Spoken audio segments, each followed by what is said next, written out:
ప్రభాస్, రానా, అనుష్క, తమన్నా ప్రధాన పాత్రల్లో నటించిన బాహుబలి సినిమా భారతదేశంలో అత్యంత భారీ ఖర్చుతో నిర్మించబడి తెలుగు, తమిళ్, హిందీ, మలయాళం భాషల్లో విడుదలై 600 కోట్ల రూపాయలు పైగా కలెక్షన్స్ కొల్లగొట్టింది.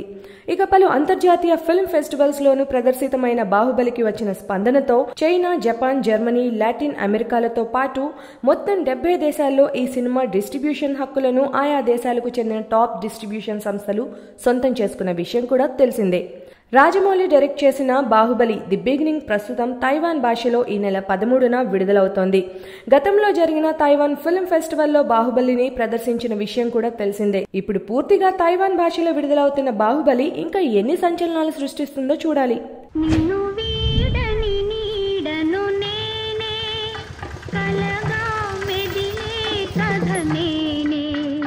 నిన్ను